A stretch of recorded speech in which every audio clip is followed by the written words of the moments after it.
우리가 살아가고 있는 이 미국 땅이 넓기는 넓은가 봅니다. 남쪽에서는 큰 허리케인 때문에 난리가 나고 또 수많은 사람들이 피난길에 올랐는데, 저희가 살고 있는 이 지역은 구름 한 점 없이 또 맑은 가을 날을 저희들 맞이하고 있습니다. 이번 허리케인이 무사히 잘 지나갈 수 있도록 여러분들 관심 가져주시고 계속해서 기도해 주시면 감사하겠습니다. 이제 본격적인 가을이 시작된 것 같습니다. 봄을 여자의 계절이라고 한다면 가을은 남자의 계절이라고 합니다. 왜 가을을 가리켜 남자의 계절이라 했을까? 저는 처음 이해가 되지 않았습니다. 그래서 한번 찾아보니까 그렇게 좋은 의미는 아니었더라고요. 남자들 보통 가을 탄다고 이렇게 이야기합니다. 저도 언제부턴가 가을만 되면 가을을 타는 것 같습니다. 괜히 그냥 슬퍼지고 우울해지고 옛날 친구들이 보고 싶고 뭐 이런 괜히 그런 것 같아요. 이 가을을 탄다는 것이 그런 의학적인 이유가 있다고 합니다. 실제로 한여름에서 가을로 접어들게 되면 이 햇볕이 이제 일조량이 차이가 있게 됩니다. 그래서 그 풍부한 햇볕이 이제 줄어들기 때문에 우리 신체에 어떤 변화가 일어나게 되는데요. 특별히 이제 비타민 D를 만들어내는 우리 안에 있는 호르몬인 세로토닌이라는 그 호르몬이 있다고 합니다. 그것이 줄어들기 때문에 우울해지고 또 슬퍼지고 그게 쉽게 그렇게 된다고 합니다. 그래서 이제 가을에 특별히 남자들이 가을을 타게 된다고 합니다. 여러분들 오늘도 여기 남자분들 계시는데요, 우울해지는 게 그런 이유라고 하니까 너무 걱정하지 마시고 이 호르몬 때문에 그렇게 된다고 합니다. 제가 지난 시간에는 기쁨에 관한 설교를 이렇게 준비해서 말씀을 드렸습니다. 생각나십니까? 네, 그 전주는 뭘까요? 네, 일주일 전도 생각이 안 나는데 2주 전 것이 생각이 나시겠습니까? 예, 그 전주에는 분노에 관해서 다루었습니다. 분노, 질투심, 그리고 지난주에는 기쁨, 우리 감정에 관한 부분인데요. 또 무엇이 남아있을까요? 희노애락이라고 합니다. 네 가지 감정이, 대표적인 감정이 있는데요. 기쁨과 즐거움 뭐 같은 의미인데 이제 남아있는 것이 슬픔에 관한 것입니다. 슬픔에 관한. 오늘 이 슬픔, 우울함 이 부분에 대해서 말씀을 준비해봤습니다. 우리 감정에 있는 우리 중요한 감정적인 부분들 다루고 있는데요. 또 다른 감정이 남아있나요? 저희들 가운데? 이 네 가지 감정, 대표적인 감정인데요. 이 네 가지 감정 중에 오늘은 이 슬픔, 우울함 이 부분에 대해서 함께 생각을 해보려고 합니다. 현대인들에게 다가오는 아주 무서운 질병이 있습니다. 우울증이라고 이렇게 이야기하는데요. 이 병이 현대인들에게 있어서는 마음의 감기라고 합니다. 우리가 일상적으로 감기 흔한 질병입니다. 그와 마찬가지로 우리 영혼에 찾아오는 질병, 아주 누구나 쉽게 걸리는 그 병이 우울증이라고 이렇게 이야기합니다. 특별히 요즘 들어 우울증 환자들이 점점 더 많아지는 것 같습니다. 예전에 한국에서 어느 특정 도시를 이렇게 지정해서 지나가는 사람들 무작위로 이렇게 택해서 조사를 한 결과가 있습니다. 우울증 조사를 했습니다. 어떤 종이를 나눠주고 거기에 항목들을 체크하라고 했는데요. 지나가는 사람들을 무조건 붙잡고 했더니 한 50% 이상이 우울증 초기 단계에 해당되는 그 결과가 나왔습니다. 그러니까 지금 현대를 살아가는 이 현대인들 대부분 이 우울증에 관한 이 부분에 대해서 장담 못하고 살아간다는 그런 뜻이기도 합니다. 저도 그 종이를 구해서 한번 나름대로 이렇게 체크를 해봤습니다. 전 나름대로 굉장히 밝게 사는 사람입니다. 굉장히 낙천적으로 살아갑니다. 그러니까 제 아내가 늘 저에게 지극히 낙관적이라고 너무 사태를 너무 쉽게 생각하고 살아간다고 늘 핀잔을 주는데요. 그러니까 저는 항상 어딜 가나 즐겁게 살려고 노력합니다. 즐겁게 밝게 또 이렇게 살려고 하는데도 불구하고 저도 이렇게 체크를 해봤는데요. 저도 생각한 것보다 이상 훨씬 더 높은 수치가 나온 것을 보고 저도 깜짝 놀란 적이 있습니다. 아마 이민자로서 이곳에서 살아가는 여러분들 이 조사를 해보면 아마 그 수치가 상당히 더 높게 나오지 않을까 이렇게 생각을 해 보았습니다. 지금 병원에 우울증 때문에 입원하신 분들 이렇게 대상으로 이렇게 조사를 해보면요, 그 우울증 때문에 입원하신 분들 80% 이상이 스스로 목숨을 끊으려고 시도를 했던, 한 번 이상 시도했던 분들이 80% 이상이라고 합니다. 그래서 이 우울증을 적당히 치료하지 않으면, 그냥 내버려 두면 마지막 단계는 스스로 목숨을 끊는 단계로 이렇게 나가게 된다고 합니다. 어제도 제가 안타까운 그 뉴스를 보게 되었는데요, 한국에 있는, 요즘 한국도 경제적인 상황이 만만치 않은 것 같습니다. 어머니가 자녀들 6살, 4살 된 아이들을 스스로 이렇게 목숨을 해치고, 또 그런 분들은 본인은 잘 안 죽어요. 본인도 자살 시도를 했는데 죽지 않고 잡혔는데, 보니까 이 어머니가 우울증 환자였습니다. 그래서 그 아까운 생명, 자기 자녀들을 다 해치고 자신의 삶을 그렇게 망쳐버린 그런 안타까운 뉴스를 보게 되었습니다. 우리가 살아가는 이 미국 땅에도 그와 유사한 사건들이 자주 일어나는 것을 보게 됩니다. 특별히 우리가 사는 이곳은 총이 있습니다. 그래서 우울증 환자들이 이 총을 난사해서 애꿎은 사람들이 다치고 죽고 하는 이런 불행한 일들이 벌어지는 것들을 보게 됩니다.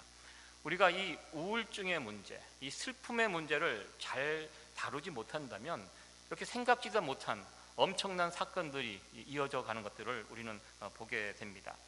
하나님의 자녀들인 우리들, 제가 지난 시간에 말씀드릴 것이 이 땅에서 하나님의 구원을 선물로 받은 우리들은 기쁘고 즐겁게 밝게 살아가야 할 사명이 있다고 제가 말씀을 드렸습니다.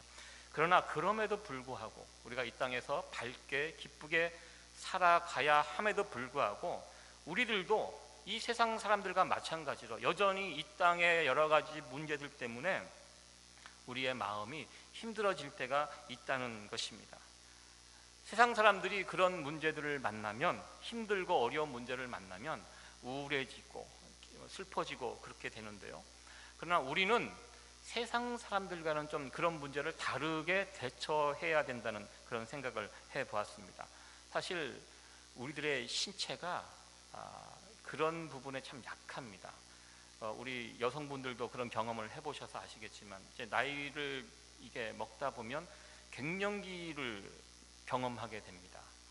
여러분들 뭐 갱년기를 지나가신 분도 있고 지금 갱년기 중에 있는 분도 있겠지만, 이 갱년기의 그 시기를 지나가시는 분들이 쉽지 않은 것을 보게 됩니다. 나중에 보니까요, 이 갱년기는 여성들에게만 있는 것이 아니라 또 남성들에게도 있다는 것을 알게 되었습니다. 우리 가운데도 괜히 이렇게 남자분들이 그냥 시도 때도 없이 막 울고, 뭐 우울해지고 하늘 쳐다보고 막 이러신 분들이 있습니다. 있는데 보니까 이게 갱년기를 지나가는, 아이들에게는 사춘기가 있듯이 저희들에게는 이제 갱년기가 있는데요, 그런 우리를 슬프게 하고 우울하게 하는 그런 일들이 우리 신체적인 조건에도 있고 환경적인 그런 요인들에도 있다는 것입니다. 중요한 것은 우리가 그런 상황을 만났을 때 우리는 세상 사람들과는 좀 다르게 이 문제를 다룰 수 있어야 한다는 것입니다. 오늘 말씀의 제목이 영적 침체입니다. 제가 이 제목을 정하면서 우리가 지금 어떤 침체기에 들었다, 이것을 전하려고 지금 말씀드린 것이 아닙니다. 그냥 제가 지난번부터 기쁨, 분노, 이런 감정의 문제를 하나씩 다뤄가면서 오늘은 이제 마지막으로 이 슬픔, 우울증에 관한 이 부분들을 다루기 위해서 오늘 이 말씀을 제목을 정했는데요, 오늘 이 본문 속에 보면 영적인 침체를 경험했던 엘리야 선지자의 모습을 우리는 만나게 됩니다. 영적인 침체를 경험했던 이 엘리야 선지자의 모습을 통해서 우리의 모습들을 한번 점검해 보기를 원합니다. 그러면서 이 영적 침체에서 빠져나갔던 엘리야의 모습을 통해서 우리들도 이런 문제를 만났을 때, 영적으로 다운됐을 때, 침체되었을 때 어떻게 이것을 극복해 나갈 수 있는가, 이 부분을 말씀을 통해서 함께 생각해 보려고 합니다. 오늘 우리가 좀 길게 성경 본문을 제가 읽었습니다. 이 열왕기상 19장 말씀을 길게 읽었는데요. 이 열왕기상 19장 앞에는 우리가 잘 알고 있는 사건이 있습니다. 갈멜산 위에서 엘리야 선지자와 바알 선지자 850명이 그 대결이 있었습니다. 누가 진정한 하나님인가? 누가 하늘에서 불을 내릴 수 있는가? 이 싸움에서 결국 엘리야가 이 850명 선지자들을 다 이기고 승리하는 사건, 참 위대한 사건이 이 오늘 읽었던 본문 앞에 나와 있는 그 사건입니다. 그런데 이 사건이, 이 놀라운 사건, 위대한 사건 바로 뒤에 엘리야 선지자가 또 흔들리는, 또 영적으로 깊이 침체되는 그런 모습을 보게 됩니다. 큰 성공을 이루고 바로 이어서 엘리야 선지자에게 위기가 찾아오는 것을 보게 됩니다. 엘리야 선지자가 싸웠던 그 바알 선지자, 그 뒤에는 이세벨이라는 아주 무서운 여자가 있었습니다. 이 이세벨이라는 여자는요, 성경을 보면 성경에서 가장 무서운 그리고 악한 여자가 이 이세벨이라는 여자였습니다. 바알 선지자가 850명이 그 산 위에서 지고 다 죽게 됩니다. 이 정도 되면 어떻게 해야 됩니까? 하나님 앞에 나가서 무릎을 꿇고 하나님을 믿겠다고 해야지 정상적인 모습이지만, 그러나 이 여자는 그렇게 하지 않았습니다. 오히려 엘리야를 잡아 죽이겠다 큰 소리치면서 엘리야를 찾아다녔습니다. 여기서 이세벨이 어떤 여자인지 잠깐 설명을 하려고 합니다. 제가 말씀드렸습니다. 가장 악한 여자였고요. 이 여인 때문에 북이스라엘뿐만 아니라 남유다까지도 굉장히 큰 어려움과 고통을 당했던 것을 보게 됩니다. 이세벨의 고향은 북쪽 베니게 지역입니다. 베니게라고 성경은 설명이 되어 있는데, 우리가 세계사 시간에 배웠던 페니키아 문명이 발달했던 그 지역입니다. 그래서 이쪽 지역은 무역이 활발한 지역이었기 때문에 언제나 물질적인 풍요로움을 누리는 그런 지역이었습니다. 그러니까 바알신이 그 지역에서 나왔습니다. 이 베니게 지역에 있는 시돈, 두로와 시돈, 우리가 성경에서 그 지명을 알게 되는데요. 그 엣바알이라는 그 왕의 딸이 바로 이세벨이었습니다. 북이스라엘 왕 아합은 그때 당시 이 북이스라엘을 괴롭히고 있던 나라가 있었습니다. 아람이라는 나라가 있었습니다. 큰 나라였는데요. 그 나라와 대항하기 위해서 북쪽에 있는 이 엣바알, 시돈, 이 나라와 연합을 하게 됩니다. 그래서 이 결혼을 해요. 그 나라의 왕의 딸 결혼을 하면서 좀 어떻게 힘을 좀 그걸 통해서 얻어볼까 하고 이 이세벨과 결혼을 하게 됩니다. 그래서 이 이세벨이 이방 여인이었지만 이 북이스라엘 왕 아합에게 시집을 오게 됩니다. 시집을 올 때 그냥 온 것이 아니라, 몸만 온 것이 아니라 올 때 무엇을 데리고 왔냐면 바알 신을 데리고 옵니다. 특별히 이세벨은 바알 신을 열심히 섬겼던 사람입니다. 여기 보면 제가 표현을 바알 선교사라고 이렇게 표현을 했습니다.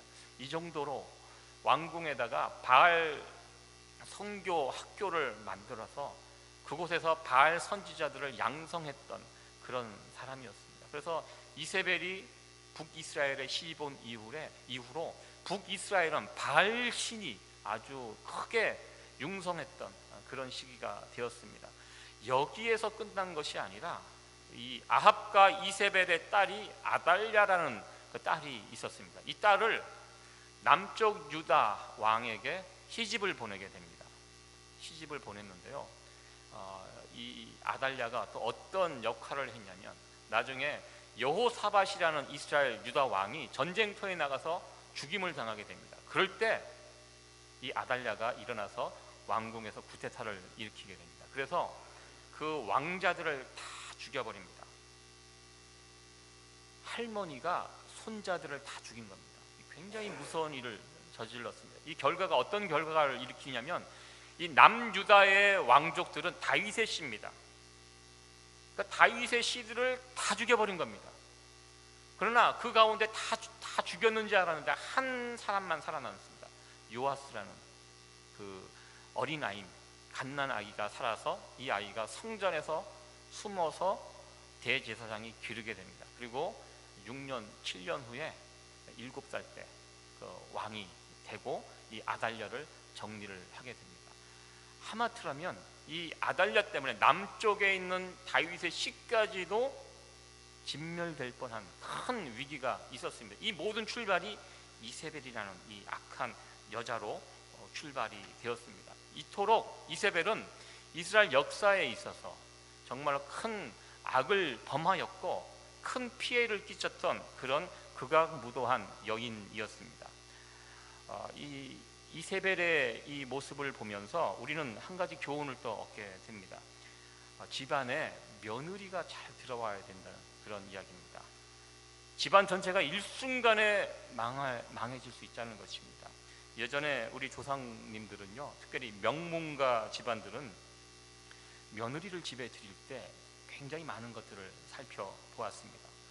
사위를 드릴 때는 대충 했습니다. 건강하고 잘나고 몇 가지 이거 안 보고 이제 사위는 쉽게 드렸지만, 그러나 며느리 한 사람 드릴 때는 이것저것 체크하고 조심스럽게 며느리를 집안에 드렸다고 합니다. 이 동양이나 서양이나 이렇게 보면 이 집안에서 이 여인들, 부인의 역할이 대단히 큰 것을 우리는 보게 됩니다. 주변에 있는 분들을 이렇게 보면 집안의 분위기는 누가 잡아가는지 아세요? 여자분들이 잡아갑니다. 제 주변에 있는 친구들 이렇게 보면 결국 이렇게 보면 다 사모님들 뜻에 따라서 다 움직여가는 것들을 보게 됩니다. 이게 제가 이렇게 여러분을 이렇게 보면 다 그러신 것 같아요. 최후 승리자는 여자들입니다. 여러분 그거 알고 계십니까? 결국 이 세상의 위너는 여자들입니다. 이 갈멜산에서 바알과 하나님 중 누가 참신인가 확실한 답을 하나님께서 보여주셨음에도 불구하고 이세벨은 그것과 상관하지 않습니다. 하나님 앞에 무릎을 꿇는 것이 아니라 오히려 엘리야, 하나님의 선지자 엘리야를 죽이겠다고 덤벼드는 이런 이세벨의 모습, 이 이세벨의 모습을 보면서 엘리야가 뒷걸음을 치고 있었습니다. 갑자기 약해진 엘리야의 모습을 우리는 보게 됩니다. 이상합니다. 그 전까지 그토록 강했던 사람이었는데 850명 앞에서 1대 850의 싸움을 했던 사람입니다. 엘리야가 그 바알 선지자들과 싸울 때 그 모습을 보면 굉장합니다. 전혀 거리낌이 없습니다. 그들을 조롱합니다. 그리고 그 앞에서 비웃으면서 누가 진짜 하나님인지 한번 해보자 이렇게 덤벼들었던 강한 엘리야의 모습을 우리가 보게 되지만, 그러나 그 위대한 사건이 있던 다음에 바로 다음에 이 엘리야의 모습을 보면 한없이 약한 그 엘리야의 모습을 보이게 되고요, 또 이 여인 앞에서 등을 보이고 도망치는 엘리야의 모습을 보게 됩니다. 먼저 우리가 이 엘리야의 이 모습을 통해서 살펴볼 것은 엘리야가 영적으로 가라앉았던, 침체되었던 그 시기에 관한 부분입니다. 언제 엘리야가 무너졌습니까? 바알과의 대결에서 큰 승리를 거둔 이후에 무너졌다는 것입니다. 큰 산을 올라가시는 등반가들이 그 철칙이 있습니다. 가장 위험한 때가 언제냐면 산 정상에 올랐을 때가 제일 위험한 때라고 합니다.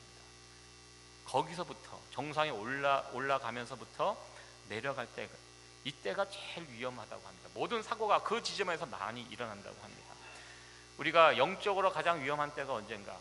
어떤 큰 승리를 거두었을 때, 영적으로 충만해져 있을 때가 어떻게 보면 위험한 시기가 될 수 있다는 것입니다.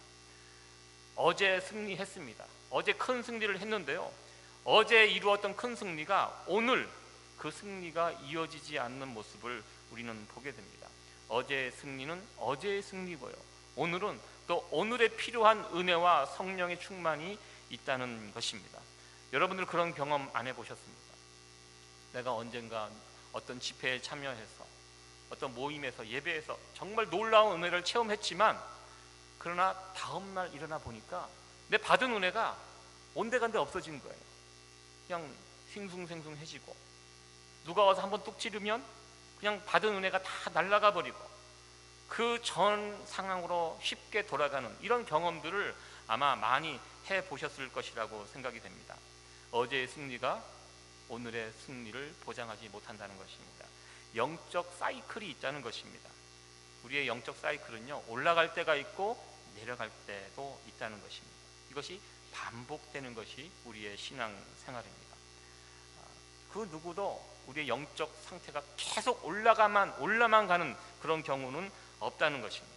오늘 엘리야의 모습도 보면 갈멜산에서 이 바알 선지자가 싸울 때는 영적 상태가 충만했습니다. 그러나 그 일이 끝나자마자 이세벨의 얼굴을 보고 무서워서 도망치는 영적인 침체의 상황을 바로 겪는 이 엘리야의 모습을 보게 됩니다. 어떻게 보면 우리들도 영적 부흥과 영적 침체, 이 중간에서 왔다 갔다 하는 우리의 모습들이 있음을 보게 됩니다. 여러분들은 지금 어느 상황에 처해 있으십니까? 계속 올라가고 계십니까? 아니면 내려가고 계십니까? 중요한 것은요, 내가 지금 영적 침체에 빠졌다고 했을 때 그것이 시간이 지나면 계절이 바뀌듯이 봄이 가고 여름이 가고 가을이 이렇게 자동적으로 바뀌어가듯이 우리의 영적 침체에 빠졌을 때 가만히 있으면 시간이 지나면 자동적으로 그 침체에서 빠져나오게 되는 것이 아니라는 것입니다. 그냥 가만히 두면요, 계속 그 자리에서 머무르게 되고요, 이 바닥으로 떨어질 때는요, 한계가 없습니다. 계속 밑으로 내려갈 수밖에 없다는 것입니다. 우리가 영적 침체를 경험할 때 중요한 것은 이 문제를 우리가 어떻게 다룰 것인가. 왜냐하면 이것을 그냥 내버려두면 헤어나지 못하기 때문입니다. 영원히 회복 불능의 상태로 빠질 수도 있기 때문입니다. 중요한 것이 있습니다. 우리가 영적으로 이렇게 침체되고 내려갔을 때 중요한 것이 있습니다. 그 사실을 여러분들 받아들이셔야 됩니다. 그리고 이러한 과정은 누구나 다 겪는 과정이다, 이렇게 생각을 하셔야 됩니다. 이 문제가 나만 겪는 문제다, 이렇게 생각하시면 안 된다는 것입니다. 이런 과정들은 누구나 다 겪는 문제다. 왜? 사람은 연약한 존재이기 때문입니다. 우리가 사람이 얼마나 연약합니까? 조그만 감정 앞에서도 쉽게 무너져가는 것이 바로 우리 사람의 존재입니다. 사람이 꽃보다 아름답다라는 그런 노래 가사가 있습니다. 그러나 사람은 참으로 아름다운 존재이지만 동시에 참으로 연약한 존재임을 우리는 꼭 기억해야 할 것입니다. 목회자인 저도 한 3, 4일 정도 성경 안 보고 기도 안 하고 뭐 이렇게 지나면 목사님이 어떻게 그럴 수 있겠느냐 이렇게 질문하시겠지만 그럴 수 있습니다. 한 3, 4일 동안 기도 안 하고 성경 안 보면 어떻게 됩니까? 저도 정말 아무것도 아닌 자가 될 수 있다는 것입니다. 그렇게 한 3, 4일 동안 기도 안 하고 하나님 말씀 멀리하고 이렇게 지내다 보면요, 어느새 내 입에 불평과 불만과 불안과 두려움과 우울함이 이렇게 찾아오는 것들을 경험하게 됩니다. 우리가 연약한 자들임을 아는 거 중요합니다. 그래야지만 우리는 준비할 수 있습니다. 피할 것을 피하고 조심할 수 있는 것들은 조심하게 됩니다. 두 번째로 우리가 살펴볼 것은 영적으로 이렇게 침체기를 겪고 있는 엘리야, 이 엘리야를 다루시는 하나님의 모습을 또 이 본문을 통해서 보게 됩니다. 하나님께서 영적으로 침체되어 있는 엘리야를 다루실 때 보면 절대로 큰 소리로 엘리야에게 말씀하지 않는 것을 보게 됩니다. 하나님은 엘리야에게 은밀하게 그리고 조심스럽게 이렇게 조용히 말씀을 하십니다. 세미한 음성이라는 우리가 표현을 성경에 쓰고 있는데요, 세미하게 조용히 엘리야를 찾아가시는 하나님의 음성을 우리는 보게 됩니다. 열왕기상 19장 11절 말씀을 11절 말씀 12절 말씀 같이 한번 읽어보도록 하겠습니다. 여호와께서 가라사대 너는 나가서 여호와 앞에서 산에 섰으라 하시더니 여호와께서 지나가시는데 여호와 앞에 크고 강한 바람이 산을 가르고 바위를 부수나 바람 가운데 여호와께서 계시지 아니하며 바람 후에 지진이 있으나 지진 가운데도 여호와께서 계시지 아니하며 또 지진 후에 불이 있으나 불 가운데도 여호와께서 계시지 아니하더니 불 후에 세미한 소리가 있는지라. 아멘. 이 마지막에 이 보면 성경에 제가 11절 말씀부터 이렇게 봤는데요. 뭐 지진이 있었고, 그리고 강한 바람이 있었고, 바위가 부서지고, 놀라운 큰 그런 위대한 역사들이 막 벌어지는데요. 그런 가운데 하나님께서 말씀하지 않으셨다고 이렇게 표현하고 있습니다. 언제 말씀하시냐? 그 모든 것이 지나간 다음에 세미한 음성으로 우리 주님께서 엘리야에게 말씀을 하셨다는 것입니다.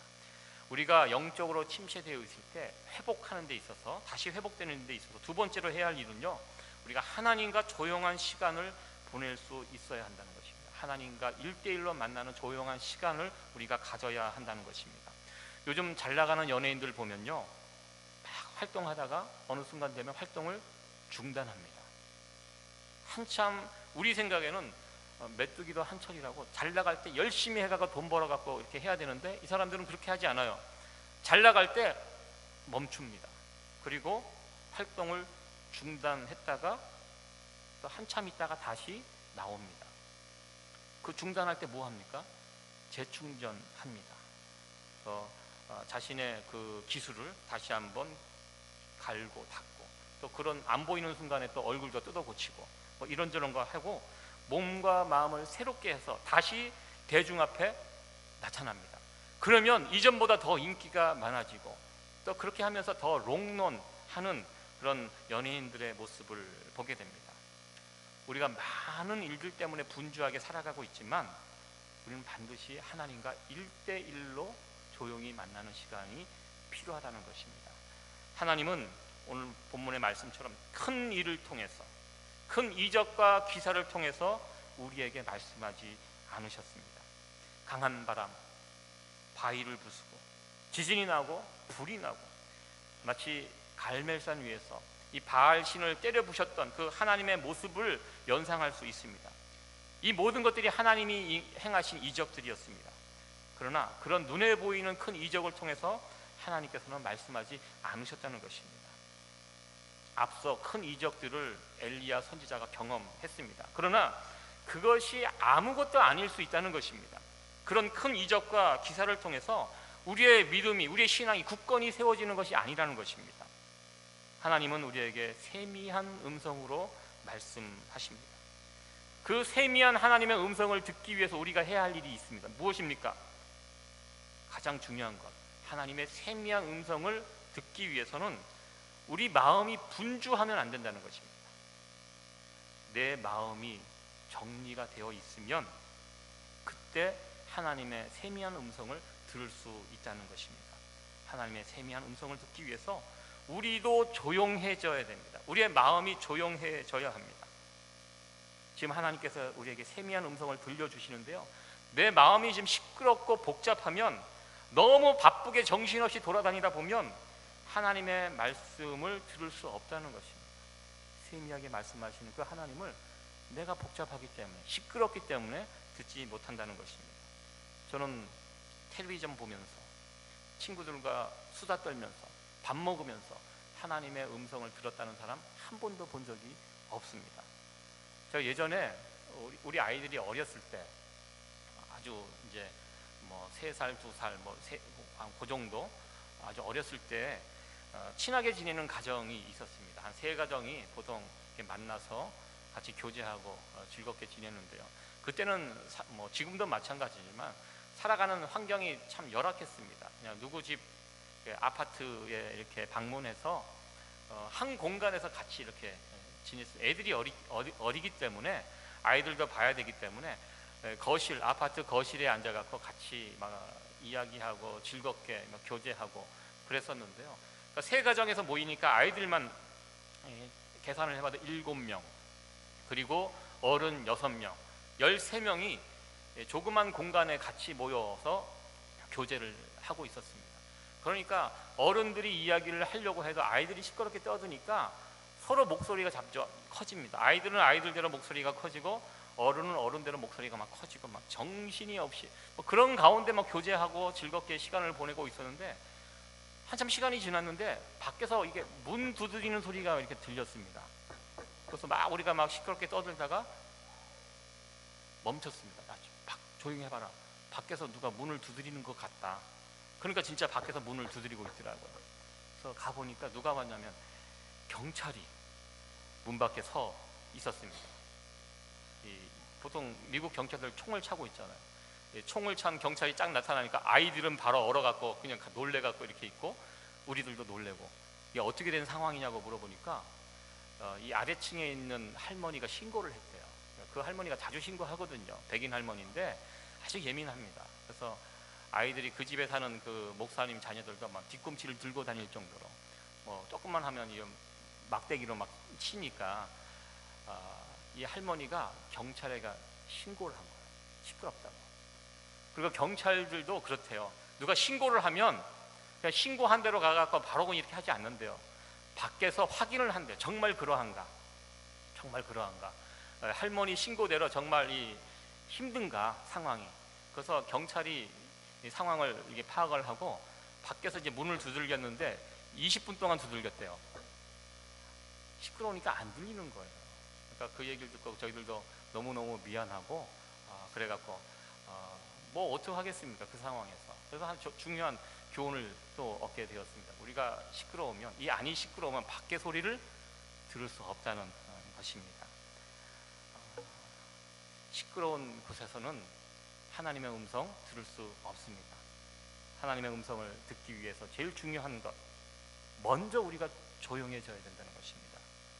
그래서 많은 사람들이요, 하나님을 만날 때 어떤 특정한 장소에 가서 하나님을 잘 만납니다. 병원에 입원한 경우, 여러분들 병원에 입원하시는 분들 보면요, 병원에 입원하고 퇴원하고 달라지는 분들이 많습니다. 특별히 중한 병을 얻어서 병실에 이게 누워 있으면 사람이 단순해져요. 사느냐 죽느냐. 그러니까 하나님을 찾게 됩니다. 그 자리에 가면 다른 거 다 내려놓게 됩니다. 내가 건강하게 이곳을 나갈 수 있는가? 아니면 여기서 내 삶이 끝나게 되는가? 이 모든 것이 하나님 손에 달렸구나. 참 인생이 단순하구나. 하나님 손에 달렸구나. 그러면서 그 안에서 또 하나님을 부르짖게 되고, 또 하나님과 깊은 어떤 영적인 교제를 그 병원 병실에서 또 그렇게 하게 됨을 보게 됩니다. 또 어떤 분들은요, 감옥에 갇혔을 때, 세상과 단절되었을 때 또 그곳에서 하나님을 만나는 경우가 있게 됩니다. 조용히 혼자 지내는 그 시간에 하나님을 만날 수 있게 된다는 것입니다. 우리 주님도 그렇게 사셨습니다. 아무리 바빠도 우리 주님께서 얼마나 스케줄이 많으셨습니까? 바쁘게 분주하게 다니셨지만 언제나 늘 습관적으로 시간이 되시면 조용히 하나님께 나가서 기도하며 하나님을 만났던 우리 주님의 모습을 보게 됩니다. 우리 영적인 회복은요, 어떤 큰 사건을 통해서 한꺼번에 확 이루어지는 것이 아니라는 것입니다. 오히려 하나님의 그 세미한 음성을 듣게 된다면 그때부터 우리의 회복은 시작이 된다는 것입니다. 하나님은요, 지금도 우리에게 말씀하고 계십니다. 그 세미한 하나님의 음성을 들을 수 있는 저와 여러분들 될 수 있기를 간절히 소원합니다. 세 번째로, 우리가 영적인 이 침체를 벗어나기 위해서 해야 될 일이 있습니다. 그것은 기도의 동역자들을 세우는 일입니다. 성경 오늘 본문에 보면요, 엘리야가 하나님께 이런 불평을 합니다. 두 번에 걸쳐 이런 이야기를 합니다. 저가 대답하되 내가 만군의 하나님 여호와를 위하여 열심히 특심하오니 이는 이스라엘 자손이 주의 언약을 버리고 주의 단을 헐며 칼로 주의 선지자들을 죽였음이오며 오직 나만 남았거늘 저희가 내 생명을 찾아 취하려 하나이다. 이 14절 말씀인데, 이거 앞에 가면 똑같은 말씀을 하나님 앞에서 두 번 합니다. 이 말 속에는 이 엘리야 선지자의 불평이 담겨져 있습니다. 나만 남았다, 이 생각합니다. 여러분들 우울증이 심각하신 분들은요, 이 세상에 나만 이런 일을 겪고 나만 이렇게 외롭게 처해 있는 것처럼 느껴집니다. 왜 나만 겪는 고난이라고 우리가 그 복음성가 가사에 그런 가사가 있지 않습니까? 어떤 힘든 상황 속에 있으면 제일 힘든 것이 뭐냐면 이 모든 걸 아무도 모르고 나만 겪는다, 나만 남았다, 이런 고백을 하게 됩니다. 엘리야 선지자가 하나님 앞에서 이런 불평과 고민을 하고 있습니다. 그러니까 더 외로움을 느끼고 있습니다. 그럴 때 하나님께서 엘리야 선지자에게 무엇이라고 이야기했습니까? 18절에 보면 그러나 내가 이스라엘 가운데 7천인을 남기리니 다 무릎을 바알에게 꿇지 아니하고 다 그 입을 바알에게 맞추지 아니한 자니라. 7,000명의 숫자가 나옵니다. 이 7,000명이 무엇입니까? 바알에게 무릎을 꿇지 않았던 하나님의 사람들입니다. 엘리야 선지자는 아무도 없는 줄 알았어요. 하나님을 목숨 걸고 섬기는 사람이 자기 혼자밖에 없는지 그렇게 알았습니다. 그러나 하나님께서 말씀하시는 거 들어보니까 아니에요. 그 땅 안에 7,000명이나 되는 사람들이 바알을 섬기지 않고 하나님을 섬기는 7,000명의 사람들이 그 땅에 남아 있다고 하나님께서 엘리야에게 말씀을 하셨습니다. 만약에 엘리야가 그 땅에서 사역을 할 때 이 7,000명의 사람들을 미리 알고 있었더라면 그의 사역은 달라졌을 것이라고 생각이 됩니다. 그 바알산에서 그 바알 선지자 850명과 대결할 때요, 엘리야 혼자 싸운 게 아니라는 것입니다. 그 뒤에 누가 있었습니까? 7,000명의 기도의 동역자들이 그 엘리야를 앞에 세워놓고 뒤에서 기도하고 있었다는 것입니다. 그것 때문에 이긴 것입니다. 엘리야 혼자 잘해서 이긴 것이 아니었다는 것입니다. 이 사실을 하나님께서 불평하고 있는 엘리야에게 말씀을 해 주셨습니다. 이 중보 기도라는 것이 능력이 있습니다. 혼자 기도하는 거 중요합니다. 하나님께서 우리 기도를 들어주십니다. 그러나 정말 중요한 것은 함께 기도하는 것이 참 중요합니다. 어떤 문제가 있을 때요, 그 문제를 여러분들 혼자 짊어지지 마시고 주변 분들에게 이렇게 기도의 제목들을 맡겨주세요. 부탁하세요. 내가 어떤 경제적인 지금 어려움을 당했어요. 그럴 때 나를 도와줄 수 있는 사람이 얼만큼 있는가? 어쩌면 이것이 능력이 될 수 있습니다. 여러분들, 나에게 돈을 빌려줄 수 있는 친구들 여러분들 있으십니까? 중요한 문제를 만났을 때, 어려운 문제를 만났을 때 아무 조건 없이 이렇게 돈을 빌려줄 수 있는 친구들 여러분들 있으십니까? 돈 문제 나오니까 조용해지시네요. 네, 물론 이것도 중요한 문제지만 정말 중요한 것, 내가 어려움에 처했을 때, 내가 어떤 문제 때문에 고민하고 있을 때 나를 위해서 기도해 줄 수 있는 기도의 동역자가 나에게는 몇 명이 있는가? 한번 여러분 생각해 보십시오. 물론 저는 기도할 것입니다. 여러분들 위해서. 기도의 동역자가 내 주변에 얼만큼 있는가? 어쩌면 그것이 그분의 진짜 능력이 될 것이라고 생각해 봅니다. 가끔 TV를 통해서 보도되는 안타까운 사건들이 있습니다. 인터넷에 보면 어떤 요즘 모임들이 참 많이 있는데요, 자살 사이트라는 어떤 모임이 있습니다. 자살을 하기를 원하는 사람들이 함께 모여서 함께 죽는 것입니다. 너 죽고 나 죽자, 이거예요. 예, 전체적으로 보면. 근데 그런 사이트들이 아주 왕성하게 활동을 하고 있습니다. 특별히 한국 가면 이 강원도의 어느 특정한 거기가 그런 사람들이 많이 몰려온다고 합니다. 함께 마지막 그곳에서 함께 모여서 같이 죽는 거. 그래서 막 그런 유원지에서 누군가 이렇게 뭐 연탄을 번개탄 같은 거 사갖고 오면 사가는 사람이 발견되면 신고하라고. 이것도 어떤 사회적인 문제가 되어서 막 이렇게 우려하고 있는데요. 정말 죽음의 영이 함께하는 곳입니다. 마지막 희망이거든요. 이게 목숨을 끊으려고 하는 사람이 누군가와 같이 이렇게 만난다는 것은 마지막 희망이 될 수 있습니다. 사실 정말 목숨을 끊고자 하는 사람들이 없거든요. 그런데 그 모임에 같이 하면서 자살을 포기하지 않도록 계속 격려하고 포기하지 않도록 끌고 가는 그런 악한 영의, 죽음의 영에 사로잡힌 그런 사람들이 있다는 것입니다. 죽고 싶을 만큼 어려움에 처한 사람들이요, 그런 사람들 만나면 안 된다는 것입니다. 내가 문제가 있을 때, 내가 어려움에 처했을 때, 내가 누구를 만나느냐에 따라서, 내가 누구를 통해서 어떠한 영향력을 받느냐에 따라서 그 결과가 완전히 달라질 수 있다는 것입니다. 우리에게는 다행히 이 어려운 문제를 함께 나눌 수 있는 귀한 교회 공동체가 있습니다. 이것이 얼마나 우리에게 다행입니까? 이 교회 공동체 안에서 함께 예배하며, 또 우리가 석 달 전부터 구역 모임을 갖고 있습니다.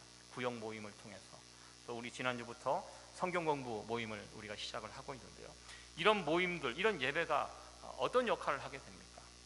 이곳에서 하나님의 은혜를 나누고, 또 이런저런 어려움이 있는 자들과 같이 그 문제를 붙잡고 기도하며 서로 위로하고 격려하는, 그래서 죽음의 영이 아닌 이 생명의 영이 풍성해져가는 그런 모임이 우리 교회가 에서 모이는 이런 저런 모임이라고 생각이 됩니다. 우리 주님께서도 십자가에 달려 죽기 전에, 돌아가시기 전에, 체포되시기 전에 제자들에게 기도를 부탁했습니다. 나를 위해서 기도 좀 해달라, 이렇게 부탁했던 그 주님의 모습을 우리는 보게 됩니다. 말씀을 정리하도록 하겠습니다. 하나님께서는 이 바알 선지자 850명과 싸웠던 이 엘리야, 이렇게 큰 싸움을 하고 나면 영적으로 지칠 수 있습니다. 탈진될 수 있습니다.